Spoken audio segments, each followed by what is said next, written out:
이 시간 우리가 함께 볼 하나님의 말씀은 요한 1서 1장 1절에서 10절까지의 말씀입니다. 요한 1서 1장 1절에서 10절까지의 말씀입니다. 제가 가지고 있는 성경책은 신약성경 388페이지에 있습니다. 요한 1서 1장 1절에서 10절까지의 말씀, 우리 한 절씩 교독하겠습니다. 태초부터 있는 생명의 말씀에 관하여는 우리가 들은 바요 눈으로 본 바요 자세히 보고 우리의 손으로 만진 바라. 이 생명이 나타내신 바 된지라. 이 영원한 생명을 우리가 보았고 증언하여 너희에게 전하노니 이는 아버지와 함께 계시다가 우리에게 나타내신 바 된 이시니라. 우리가 보고 들은 바를 너희에게도 전함은 너희로 우리와 사귐이 있게 함이니 우리의 사귐은 아버지와 그의 아들 예수 그리스도와 더불어 누림이라. 우리가 이것을 쓰면 우리의 기쁨이 충만하게 하려 함이라. 우리가 그에게서 듣고 너희에게 전하는 소식은 이것이니 곧 하나님은 빛이시라. 그에게는 어둠이 조금도 없으시다는 것이니라. 만일 우리가 하나님과 사귐이 있다 하고 어둠에 행하면 거짓말을 하고 진리를 행하지 아니함이거니와 그가 빛 가운데 계신 것 같이 우리도 빛 가운데 행하면 우리가 서로 사귐이 있고 그 아들 예수의 피가 우리를 모든 죄에서 깨끗하게 하실 것이요. 만일 우리가 죄가 없다고 말하면 스스로 속이고 또 진리가 우리 속에 있지 아니할 것이요.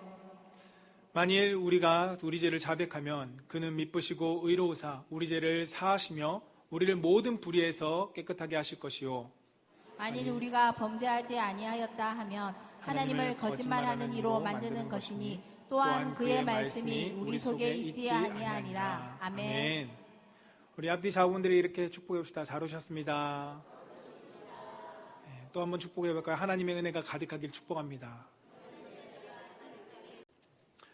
오늘 우리가 함께 읽은 하나님의 말씀인 요한일서 1장 1절에서 10절 말씀을 가지고 한번 따라해 봅시다. 예수님과 사귀는 성도. 예수님과 사귀는 성도라는 제목으로 말씀이 선포되어질 때 우리 사랑하는 성도님들이 그 사귐이 있는 성도가 되기를 주님의 이름으로 축복합니다. 저를 따라서 한번 고백해 보겠습니다. 하나님 사랑합니다. 하나님 감사합니다. 네, 이 고백이 우리 사랑하는 성도님들의 신앙의 고백, 믿음의 고백이 되기를 주님의 이름으로 축복합니다. 기독교 고전 중에 하나님의 임재 연습이라는 책이 있습니다. 로렌스 형제가 기록한 책인데요. 이 책은 300년 정도 됐습니다. 프랑스 가멜 수도원에서 사제가 아니라 평수도사로 부엌에서 섬기던 한 평범한 신앙인의 일기이기도 하고 편지이기도 한 책입니다. 그것을 묶어서 기록한 책입니다. 이 책에는 그의 평범한 일상을 기록하면서 하나님에 대한 고백과 영적인 도전을 주는 책으로 많은 이들 가운데 읽혀지고 있습니다. 특히 이 책의 파트 1인 처음 부분에 대화 내용으로 진행되어지는 그 첫 부분에 로렌스 형제는 이렇게 이야기합니다.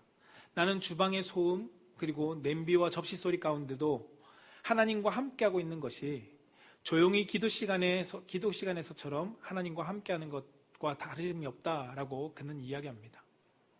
그가 기도하는 시간이나 자신의 분주한 삶 속에서나 하나님과의 친밀한 교제의 시간은 다르지 않다는 것입니다. 그 교제의 시간 가운데 그는 즐거워하고 주님으로 해서 기뻐하고 그분과 함께하는 것이 곧 천국의 삶이다라고 그는 이 책에서 기록하고 있습니다. 이 책의 전반적인 모든 내용들이 다 이런 내용입니다. 예수님과 사귐에 대한 내용, 그분과 묵상과 그분과 함께하는 교제의 시간을 통해서 누리는 내용들을 담고 있습니다. 이 책이 예수님과 사귀는 그의 일상 속에서의 그리스도와 함께 동행하는 삶을 알려주는 책인 것처럼 오늘 본문 말씀 속에 로렌스 형제의 내용과 비슷한 말씀을 오늘 본문은 이야기하고 있습니다. 예수님의 제자인 사도 요한은 당시 소아시아 교회 가운데 쓴 서신이 바로 요한 1서의 내용입니다. 소아시아 교회 가운데는 그 당시에 이단으로 여기고 있던 영지주의들이 많이 퍼져 있었습니다. 그 영지주의자들은 신비한 지식을 깨달음으로써 그들은 구원에 이른다라고 생각하고 그 신비한 지식, 예수님께서 그들에게 주신 천국의 지식과 같은 것을 그들은 추구했습니다. 그래서 예수님을 하나님의 구원에 이르는 도우미로서 그들은 받아들였습니다. 그들은 그리스도의 십자가 부활을 믿음으로 주어지는 구원의 은혜보다 교회 안에서 나타나고 교회 안에서 전해지는 신비한 지식을 통해서 그들은 갈구하고 그것을 통해서 그들은 구원을 얻고자 많이 가르쳤다는 겁니다.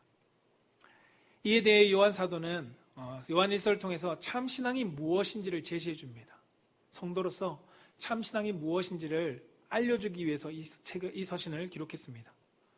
거짓 교사들 가운데 그들을 경계하라고 서신에 보면 기록합니다. 하나님과의 깊은 교제를 통해서 예수님을 통한 영원한 생명, 그 구원이 이미 여러분들에게 주어졌습니다 라고 그는 자신 있게 선포하고 있습니다. 이 1장의 내용은 생명의 말씀이신 예수 그리스도, 그분이 이미 우리 가운데 계시고 있다라고 증언하고 있는 책입니다. 성경은 또한 오늘 우리에게 예수님을 통해서 그분과 함께 교제하라고 오늘 말씀하고 있습니다. 그분과 사귀어라 라고 말하고 있다는 겁니다. 그리고 사귐이 있는 너희들 가운데 죄를 고백함으로써 빛의 하나님이신 하나님을 닮아서 그 삶을 나타내라, 빛을 나타내라 라고 우리 가운데 권면하고 있습니다.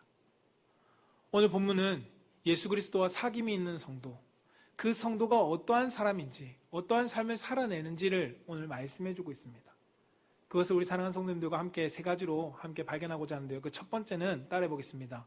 더불어 누리게 됩니다. 앞에 전치사를 붙이면 예수님과 더불어 누리게 된다는 겁니다. 예수님과 더불어 누리게 된다는 것이 예수님과 사귐이 있는 사람의 삶의 모습입니다. 오늘 쉬운 성경, 오늘 3절 말씀을 한번 함께 읽어보겠습니다. 쉬운 성경 3절 말씀, 본문 3절 말씀 같이 읽어보겠습니다. 시작. 우리가 보고 들은 것을 여러분에게 말하는 이유는 여러분이 우리와 함께 교제하기를 원하기 때문입니다. 우리가 함께 누리는 이 교제는 하나님 아버지 그리고 그의 아들 예수 그리스도와 함께 가지는 교제입니다. 아멘. 여러분, 당시 교회 가운데 영지주의처럼 그들이 지식을 추구하는 것을 많이 가르쳤습니다. 그러다 보니까 그 교훈을 따라가는 성도들도 있었습니다. 그러나 신앙은 영지주의의 가르침처럼 지식을 채우는 것이 신앙이 아닙니다. 신앙은 경험하는 것입니다. 무엇을 경험하는 것일까요? 그것은 바로 오늘 본문의 말씀과 같이 하나님의 말씀, 그 말씀을 경험하는 것이 신앙입니다. 더 정확히 알려드리면 말씀이 육신되어서 이 땅 가운데 오신 예수 그리스도를 경험하는 것이 신앙이라는 겁니다. 사도 요한은 듣기만 했던 것, 그동안 구약에 오실 메시아에 대해서 듣기만 했던 그 메시아를 이제 그는 눈으로 보았고 만져보았다라고 이야기하면서 예수 그리스도를 증언합니다. 그리고는 예수 그리스도에 대한 증언하는 이유에 대해서도 분명히 제자들과 많은 성도들 가운데 알려줍니다. 그것은 무엇이냐면 사도들이 경험한 그 예수 그리스도를 우리와 함께 여러분 성도님들도 함께 교제하고 함께 누리기 원합니다 라고 그는 서신을 통해서 알려주고 있습니다. 여러분, 교제라는 것, 우리가 흔히 말하는 코이노니아라는 이 단어는 진짜 의미는 참여하다, 나누다, 친교하다라는 의미를 담고 있습니다. 사도 요한은 혼자만 예수 그리스도를 잘 믿는 사람으로서 있지 않았습니다. 그리스도와 교제를 누리는 것을 그는 기뻐했습니다. 그리고 성도와 함께 교제를 은혜를 나누는 것을 그는 즐거워했습니다. 그리고 함께 하기를 원했습니다. 그런데 이 교제 속에 누가 있었냐? 성도와 사도만 있는 것이 아니라 바로 아버지 하나님과 예수 그리스도, 그분이 함께 있다라고 성경은 말씀하고 있습니다. 우리가 예수님의 말씀을 듣고 예수님을 볼 수 있습니다. 성경을 통해서 우리는 그것을 보죠. 그리고 말씀 가운데 우리가 그것을 듣습니다. 그러나 그 말씀이 우리 삶 가운데 이루어지는 놀라운 역사로 우리는 볼 수 있는 것, 그것을 만질 수 있는 것, 우리는 그것을 경험할 수 있는 것, 그것을 어떻게 할 수 있을까요? 3절에서 이야기하는 것처럼 성도의 교제 가운데 함께하는 하나님, 그 하나님을 우리가 만지고 느끼는 것입니다. 이 교제는, 코이노니아는 우리의 신앙 속에 너무나도 중요한 하나의 요소입니다. 왜냐하면 사도들처럼 예수 그리스도를 만난 성도들이, 그리스도를 경험한 성도들이 그리스도를 우리의 교제 가운데서 다시금 재현해내는 것이 교제이기 때문입니다. 예수 그리스도를 만나고 예수 그리스도를 경험한 성도들이 이 교제를 통해서 예수 그리스도를 다시금 보여주고 증거하고 나타내고 더 나아가 그 예수 그리스도를 만지고 경험할 수 있게 하는 것, 그것이 성도의 교제라는 것입니다. 그래서 초대교회 가운데는 예배와 함께 교제가 너무나도 중요한 요소였습니다. 사도행전 2장 42절에서 47절에는 그 교제의 내용들이 나옵니다. 우리 함께 읽어볼까요? 사도행전 2장 42절에서 47절 함께 읽어보겠습니다. 시작. 그들이 사도와 가르침을 받아 서로 교제하고 떡을 떼며 오로지 기도하기를 힘쓰니라. 사람마다 두려워하는데 사도들로 말미암아 기사와 표적이 많이 나타나니 믿는 사람이 다 함께 있어 모든 물건을 서로 통용하고 또 재산과 소유를 팔아 각 사람의 필요를 따라 나눠주며 날마다 마음을 같이하여 성전에 모이기를 힘쓰고 집에서 떡을 떼며 기쁨과 순전한 마음으로 음식을 먹고 하나님을 찬미하며 또 온 백성에게 칭송을 받으니 주께서 구원받는 사람을 날마다 더하게 하시니라. 아멘. 그들이 예배만 한 것이 아니라 그들의 삶에는 성도에 서로 교제했다라고 성경은 처음 42절에 말하고 있습니다. 서로 교제하면서 떡을 뗄 뿐만 아니라 서로 그리스도의 놀라운 역사를 체험하고 나누었다는 겁니다. 예수님과 사귀는 성도는 더불어 누리는 것이 당연합니다. 나 혼자만 누리는 것이 아닙니다. 진짜 예수님과 사귀는 성도는 함께 누립니다. 예수님과 함께 교제하는 사람은 함께 그 은혜를, 함께 그리스도를 누리며 살아간다는 것입니다. 은혜를 더불어 함께 누리고 기쁨도 더불어 함께 누립니다. 더불어 함께 누리는 이 교제와 섬김을 통해서 복음의 능력이 나타납니다. 예수님의 사랑이 무엇인지를 더욱더 깊이 경험할 수 있게 해줍니다. 바로 이것이 성도의 교제의 힘입니다. 비록 미성숙한 신앙의 미성숙함으로 인해서 때론 상처 주고 상처를 받기도 하죠. 그러나 그 미성숙함으로 우리가 상처 주고 상처 받지만 그것이 우리 삶 가운데 더 큰 것보다 그리스도의 성도의 교제를 통해서 깊은 신앙의 나눔을 통해서 그리스도를 만나고 그리스도를 경험하는 은혜가 교제 가운데 더 크다는 것을 성경 우리 가운데 알려줍니다. 요한일서 4장 12절은 이렇게 기록합니다. 어느 때나 하나님을 본 사람이 있으되 만일 우리가 서로 사랑하면 하나님이 우리 안에 거하시고 그 사랑이 우리 안에 온전히 이루어지느니라 라고 성경은 말씀합니다. 하나님을 본 사람은 초대교회 사도들을 제외하고는 없습니다. 예수 그리스도를 본 사람은, 그리고 더 나아가 하나님을 본 사람은 단 한 사람도 없습니다. 그러나 우리가 서로 사랑하면 하나님이 우리 안에 거하시다라고 성경은 말씀합니다. 그러니까 하나님을 내가 만나고 만지고 느끼고 경험할 수 있다는 겁니다. 우리가 서로 사랑할 때 보이지 않는 하나님, 그 하나님을 우리가 체험하고 경험합니다. 제자들도 예수님을 보았습니다. 그리고 그 제자들이 예수님에게 이야기합니다. 예수님, 우리가 하나님을 보기를 원합니다 라고 이야기합니다. 그때 예수님께서 이렇게 말씀하십니다. 요한복음 14장 9절에 예수께서 이르시되 빌립아, 내가 이렇게 오래 너희와 함께 있으되 내가 나를 알지 못하느냐?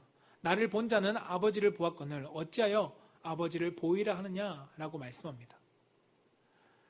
서로 나누는 사랑을 통해서 그리스도와의 교제를 통해서 예수님은 뭐라고 말씀하시냐면 너는 이미 하나님을 보았다라고 말하고 있다는 겁니다.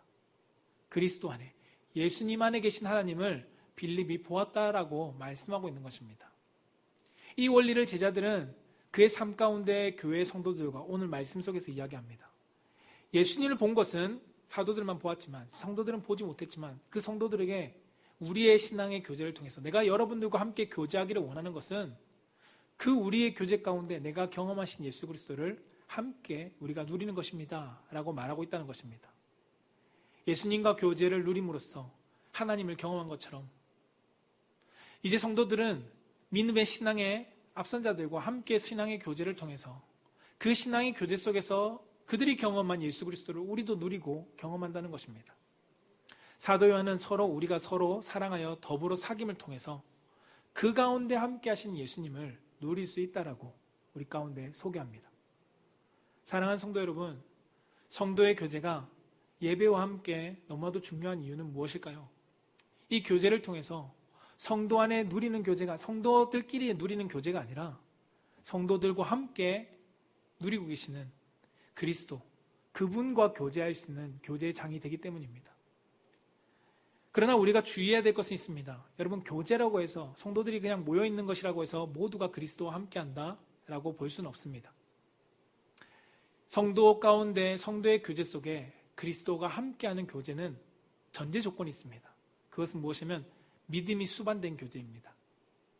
믿음이 수반되지 않은 교제, 그냥 세상의 모임과 다를 것이 없는 교제는 그리스도가 함께한다라고 말할 수 없습니다. 우리가 전도의 모임도 하고 소그룹 모임도 하지만 그 모임이, 소그룹 활동들이, 전도의 활동들이 그냥 세상의 하나의 공동체의 모임과 같다면 그 안에서 그리스도와의 교제를 누리지 못할 것입니다. 그러나 믿음의 교제가 이루어진다면, 믿음의 교제가 선행되어진다면 우리 삶 가운데 선한 행위를 통해서 그리스도의 교제가, 그리스도와 함께 누리는 교제가 여러분 삶 가운데, 우리의 성도의 교제 가운데 이루어진다고 성경은 분명히 말씀합니다. 사도행전, 앞서 말씀드렸던 사도행전 2장 42절에서 47절 말씀에서 수반되었던 것처럼 그들의 행동 가운데 보면 그들은 항상 모든 것이 믿음의 전제를 두고 모든 것이 이루어졌습니다. 서로 더불어 기뻐했고 서로 누리고 복음 안에서 그리스도와 더불어 함께 깊은 경험과 임재를 경험했습니다. 그 가운데 예수 그리스도와 함께 교제함은 항상 따라다녔습니다. 저는 우리 사랑하는 성도님들이, 여러분들이 믿음의 교제를 통해서 그리스도를 경험할 수 있고 그리스도를 경험하도록 돕는 동역자가 되기를 주님의 이름으로 축복합니다. 두 번째는 예수님과 사귀는 성도는, 따라해봅시다, 빛이 드러납니다. 네, 예수님과 사귀는 성도는 빛이 드러난다는 것입니다. 요한일서 1장 7절은 이렇게 기록합니다. 그가 빛 가운데 계신 것 같이, 어디요? 그가 빛 가운데 계신 것 같이 우리도 빛 가운데 행하면 우리가 서로 사귐이 있고 그 아들 예수의 피가 우리를 모든 죄에서 깨끗하게 하실 것이요 라고 말씀합니다. 빛 가운데 계신 것 같이. 오늘 본 말씀 앞절에는 하나님과 사귀면, 어둠에 거하면, 하나님과 사귀고 있다고 하지만 어둠에 거하면 그것은 거짓말이라고 6절에서 이야기합니다. 진리가 행해지지 않는 것은 단호하게 그것이 거짓이다, 사귀는 것이 아니다 라고 성경은 우리 가운데 말씀합니다. 그리고 7절에 이어지는 것이 빛 가운데 계신 것 같이 우리가 빛 가운데 거하면. 당시 교회 가운데 영지주의자들도 하나님의 자녀라고 이야기했습니다. 우리도 구원받는 자다라고 자신 있게 그들은 이야기했습니다. 그러다 보니까 그들은 자기 스스로를 빛의 자녀다라고 이야기했죠. 그러나 그들은 육체와 물질은 본래 악하다, 그래서 그것은 구원의 대상이 될 수 없다라고 그들이 생각하는 구원간에 그들은 영적인 삶이 중요하다라고 그들은 강조했습니다. 그래서 육적으로는 무엇을 하든 상관없다, 영혼만 깨끗하면 된다라고 하는 것이 그들의 신학이었습니다. 이 주장 따라 이원론적인 신앙에 그들은 신앙생활에 빠졌습니다. 한 부류는 정욕과 쾌락을 행하면서 음행과 술 취함과 방탕함을 행하면서 육적인 것은 괜찮아, 그러나 영으로만 내가 거룩하면 돼 라고 그들을 추구하고, 오히려 반대적으로 금욕적인 생활을 하면서 그들은 우리가 금욕적인 생활 속에 우리는 구원을 얻을 수 있어 라고 이야기하는 영지주의의 신학이 교회 안에 너무나도 만연했다는 겁니다. 이처럼 예수님과 사귄다고 말하지만, 빛의 자녀라고 말하지만 하나님의 진리가 드러나지 않으면 그는 그리스도와 사귀는 자가 아닙니다. 하나님과 사귀는 성도라고 말하지만 하나님의 선이, 하나님의 의로우심이 그들 가운데 나타나지 않는다면 그 모습은 그리스도와 교제하는 성도가 아니라는 것입니다. 예수님과 사귀는 성도는 빛이 나타날 수밖에 없습니다. 오늘 말씀에서처럼 빛 가운데 거하면 빛이 드러난다라고 말씀하고 있습니다. 하나님과 사귐을 통해서 나타나는 조건반사, 바로 빛 가운데 행함이 우리 가운데 드러나야 한다는 것을 성경은 알려줍니다. 그래서 에베소서 5장 8절에서 9절은 이렇게 말씀합니다. 함께 읽어보겠습니다. 시작. 너희가 전에는 어둠이더니 이제는 주 안에서 빛이라, 빛의 자녀들처럼 행하라. 빛의 열매는 모든 착함과 의로움과 진실함에 있느니라. 아멘. 여러분, 빛의 열매로 나타내는 것을 성경은 말씀하고 있습니다. 너희가 빛 안에 있으면 빛의 자녀라, 빛을 행하라 라고 말하면서 그 빛의 열매가 무엇인지 말하는데요. 첫 번째 열매가 착한 행실을 말하고 있는 아가토슈네라고 이야기합니다. 이것은 선함을 이야기합니다. 이 선함에 대해서 성경에서 많은 비유를 들고 있지만 가장 우리에게 적절한 비유를 예수님께서 해주신 것이 착한 사마리아인의 법입니다. 착한 사마리아인을 비유로 들면서 너희도 이같이 행하라 라고 예수님께서 말씀하셨습니다. 선함이 어떤 것인지, 우리 가운데 선함의 행실이 드러나야 한다는 것입니다. 그것이 빛이 우리 가운데 있는 열매를 맺는 사람이라고 성경은 우리 가운데 알려줍니다. 또한 빛의 열매 가운데 의로움을 나타내는 디카이오시네라는 이 단어는 올바른 행위를 말하고 있습니다. 올바른 행위. 세상의 이익을 쫓는 것이 아닙니다. 그것과는 다르게 내가 편하고 좋은 길을 가려고 하는 것이 아니라 정도에서 벗어나지 않으려고 하는 것. 그리스도의 길을 내가 벗어나지 않으려고 하는 것. 그 의로움의 빛을 나타내라라고 말씀하고 있습니다. 그리고 세 번째 빛의 열매는 진실함입니다. 알레데이아라는 이 단어는 순수함을 나타내고 정직함을 의미합니다. 거짓말과는 반대되는 단어입니다. 오직 진실함을 나타내라는 것입니다. 내가 비록 손해를 보더라도 내 삶 가운데 정직한 빛을 내라라고 빛의 자녀들에게 요구하고 있다는 것입니다. 이처럼 이러한 행함을 통해서 우리는 빛의 열매를 드러내야 합니다. 여러분들이 그리스도와 교제하는 사귐이 있는 성도라면, 빛이 그 안에 있는 성도라면 빛의 열매가 드러나야 합니다.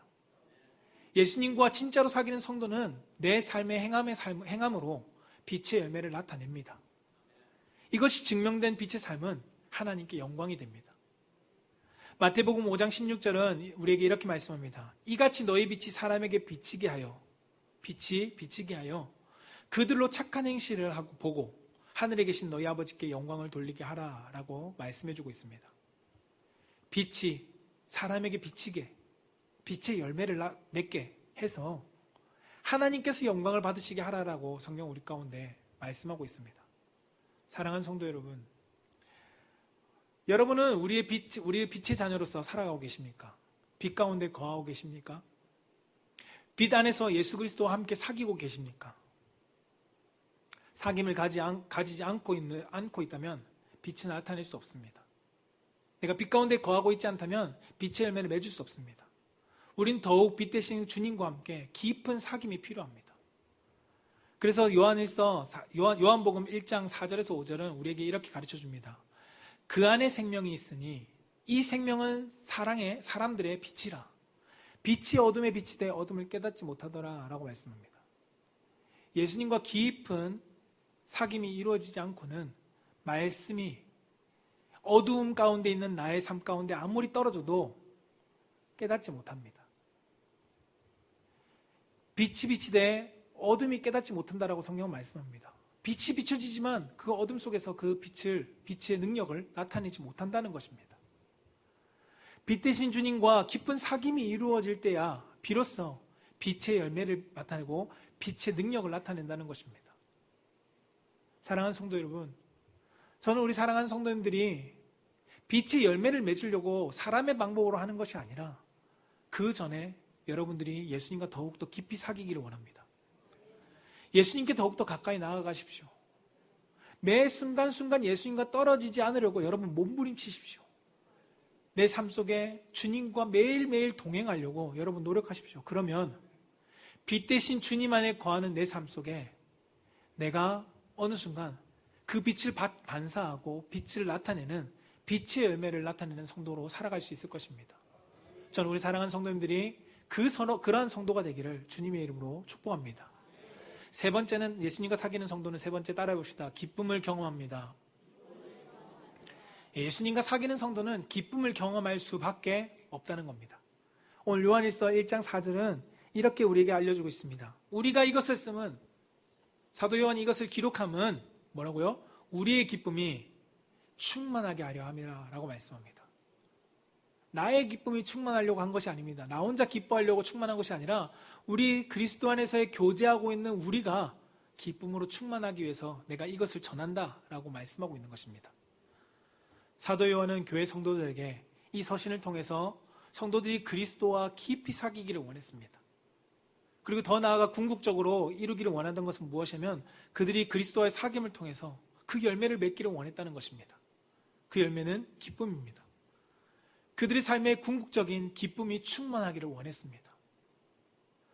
이단들의 가르침의 교훈은 육체적 기쁨이 아닙니다. 이단들이 가르치는 육체적 기쁨을 성경은 오늘 이야기하는 것이 아니라 자신의 고행과 자신이 노력해서 얻어지는 성취로 인한 기쁨이 아니라 그 안에 거함으로써 자연스럽게 누려지는, 그리스도와 함께 있음으로써 누려지는 그 기쁨을 우리 보고 누리라고 성경은 우리 가운데 말씀합니다. 9절의 말씀처럼 주님은 우리의 모든 죄를 사하셨습니다. 그리고 우리를 깨끗하게 해주셨습니다. 그리스도와 사귐 있는 교제 가운데 우리는 기쁨을 누릴 수밖에 없습니다. 이것은 진리입니다. 더욱이 정확하게는 예수 그리스도의 은혜의 용서를 통해서 우리는 참 기쁨을 누리게 됩니다. 이것은 변하지 않는 진리의 말씀입니다. 사랑하는 성도 여러분, 기쁨을 누리고 계신가요? 성경의 말씀처럼 항상 기뻐하게 되시나요? 우리의 조건을 놓고 보면 우린 참 기뻐할 것이 많지 않은 것 같습니다. 조건을 보면 기쁨의 조건들이 적은 것 같습니다. 자녀의 문제로 고통받는 분도 계시고, 가정의 경제적인 문제로, 가정의 갈등으로, 직장의 문제로, 사업의 문제로 항상 여러 가지의 어려움들을 인해서 고통받고 있는 분들이 너무나도 많기 때문입니다. 그런데 주님은 우리에게 뭐라고 말씀하시나요? 항상 기뻐하라. 꼭 주님이 우리의 사정을 모르는 것처럼 요구하십니다. 항상 기뻐하라. 하나님 내 사정 아시잖아요. 내 사정, 기뻐할 수 없는 사정인데 나한테 어떻게 그렇게 말씀하시나요? 라고 반문하는 분도 있을 겁니다. 아니면 하나님께서 나에게 기뻐하라고 말씀하셨으니까 기쁨의 조건들을 좀 주세요. 하나님 나에게 축복해 주세요. 축복해 주면 내가 기뻐할 수 있을 것 같습니다. 라고 이야기하는 분도 있을 수도 있을 것입니다. 그런데 오늘 본문 말씀은 우리 삶에 기쁨이 충만할 수 있는 방법을 너무나도 자세히 알려주고 있습니다.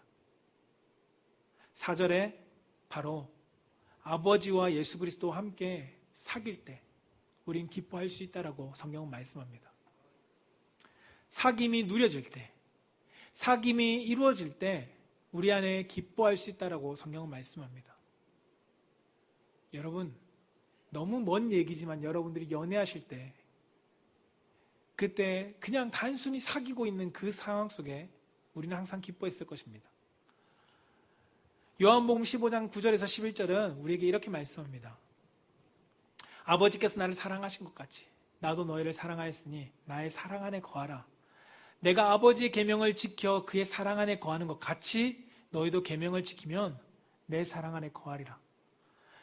11절 같이 읽을까요? 시작. 내가 이것을 너희에게 이름은 내 기쁨이 너희 안에 있어 너희 기쁨을 충만하게 하려 함이라. 아멘. 뭐라고요? 내가 너희에게 이것을 말하면, 내 안에 거하고 너 안에 거하지 않은 이것을 내가 말하면 내 기쁨이 너희 안에 있어 너의 기쁨이 충만하게 하기 위한 것이다 라고 예수님께서 말씀해 주십니다. 우리가 예수님 안에서, 예수님이 우리 안에 거할 때 이 사귐 속에서 우리는 기뻐할 수 있다라고 예수님께서 말씀하셨습니다. 우리가 기쁨의 조건은 환경에 있지 않다는 것을 너무 잘 말씀해 주고 있죠. 환경을 바꾸어 주시는 것보다 더 값진 기쁨을 얻을 수 있는 것, 그것은 우리가 그리스도 안에 거하는 겁니다. 기쁨의 이유가 되는 주님과 사귀면 우리는 기뻐할 수밖에 없습니다.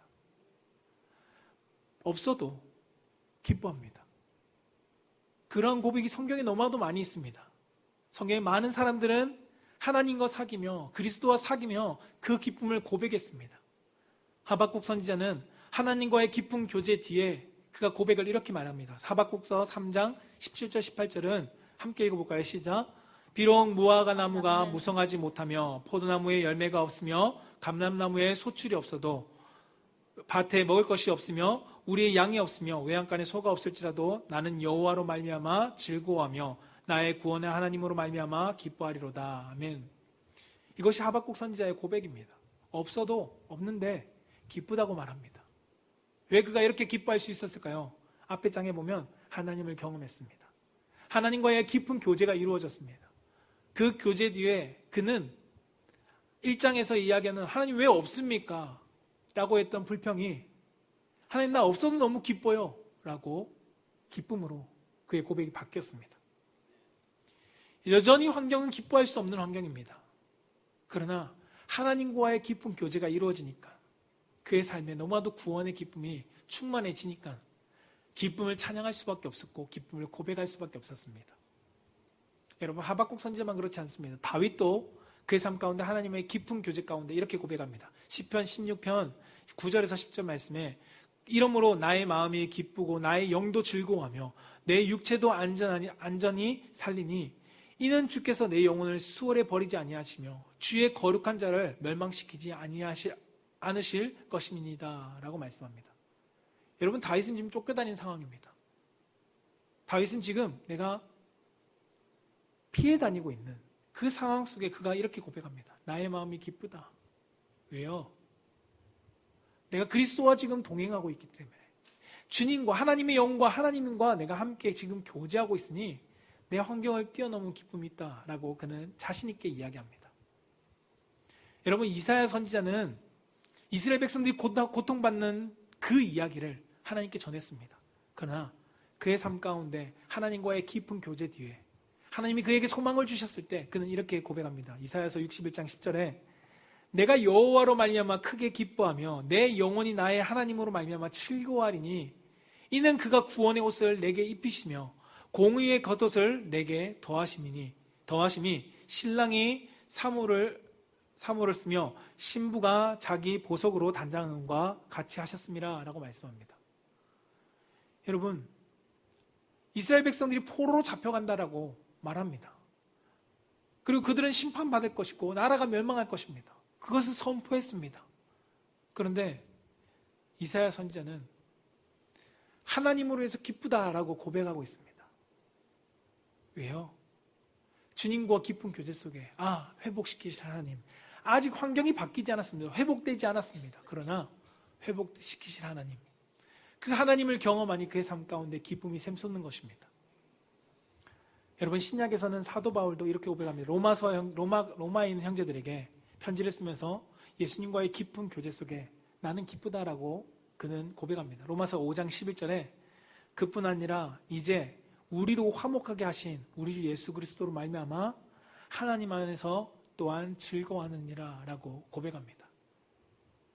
사랑하는 성도 여러분, 하나님 안에서 즐거워할 수 있습니다. 모든 사람들의 공통점은 무엇이냐면 하나님과 그리스도와 깊은 교제 가운데 그 기쁨을 누렸다는 겁니다. 환경 가운데 기쁨이 아닙니다. 우리는 환경을 추구합니다. 하나님, 저에게 이러한 복을 좀 주시면 안 됩니까? 나의 상황 가운데 내 질병을 회복시켜 주시면 안 됩니까? 하나님, 내 삶 가운데 이 가정의 이 경제의 문제를, 직장의 문제를, 사업장의 문제를 해결해 주시면 내가 너무나도 좋을 것 같습니다. 그러한 기도 필요하죠. 그런데 그것이 내 삶 가운데 기쁨을 주는 것은 아니라는 것입니다. 사랑하는 성도 여러분, 우리가 하나님이 원하시는 항상 기뻐하는 삶, 막연하게 여러분 어렵다고만 생각하시고 계시진 않습니까? 막연하게 어려운 항상 기뻐하라. 저거는 나에게는 적용되지 않는 거야 라고 혹시나 생각하신 분이 계시다면 주님은 우리 가운데 말씀합니다. 나와 깊은 사귐, 예수님과 깊은 사귐이 있으면 항상 기뻐할 수 있다는 겁니다. 이유가 없습니다. 기쁜데 이유가 없습니다. 왜요? 그리스도가 나와 함께하기 때문입니다. 얘가 주님과 사귐에서 그러나 벗어나면 물질이 많아도 내 자녀가 잘 돼도 내 환경이 건강해도 기뻐할 이유가 없어져 버립니다. 세상을 바라보면 우리가 기뻐할 이유가 없습니다. 물질 많은 것 있다가도 없어지고 건강 좋은 것 있다가도 우리는 쇠약해집니다. 쇠약해지면 기뻐할 이유가 없어지고 물질이 없어지면 기뻐할 이유가 없어지는 그 세상의 것이 아니라 그리스도와 사귐이 있으면 물질이 있어도 없어도 내가 건강하지 못해도 건강해도 내 삶 가운데 기쁨과 그로 인한 행복이 넘쳐난다라고 성경 우리 가운데 알려줍니다. 예수님과 사귐으로 살아가는 성도는 하박국처럼 그리고 다윗처럼 이사야처럼 바울처럼 고백할 수 있게 됩니다. 저는 우리 사랑하는 성도님들이 이들과 같은 고백을 할 수 있는 성도가 되기를 축복합니다. 주님과 깊은 교제를 통해서 주님이 주시는 그 기쁨을 여러분 고백할 수 있기를 다시 한번 주님의 이름으로 축복합니다. 말씀을 정리하고자 합니다. 예수님도 그의 삶 가운데 항상 하나님과 동행하셨습니다. 성부 하나님, 성자 하나님과 항상 사귀셨습니다. 항상 교제하는 시간을 가지셨고 항상 묵상하는 시간, 기도하는 시간을 통해서 매 순간순간 아버지 하나님과 성령 하나님과 깊은 교제를 이어갔습니다. 그리고 빛으로 우리 가운데 오셔서 참 평강이 무엇인지를 우리 가운데 보여주셨고 그것을 증거해 주셨습니다. 사랑하는 성도 여러분, 예수님과 사귐은, 예수님과 교제함은 우리 가운데 놀라운 은혜고 놀라운 축복이 되고 내 삶 가운데 잊어버릴 수 없는 기쁨이 된다는 것입니다. 예수님과의 깊은 사귐을 통해서 복음 안에 믿음의 성도가 서로 교제함으로써 그 그리스도를 경험하게 됩니다. 빛의 열매가 우리의 삶을 통해서 밝히 드러납니다. 그리스도와 사귀는 성도를 통해서 구원의 기쁨이 보여지고 그것을 퍼져나가도록 확장시킵니다. 저는 우리 사랑하는 풍성한 교회 성도들이 매 순간순간 예수님과 함께 동행하며 그리스도와의 깊은 교제와 사귐을 나누는 성도가 되기를 축복합니다. 그래서 여러분들의 삶을 통해서 와, 나도 저렇게 기뻐하게 살고 싶다. 와, 나도 저렇게 빛의 열매를 맺고 싶다. 라는 많은 이들이 도전받는 그러한 성도가 되기를 다시 한번 주님 이름으로 축복합니다.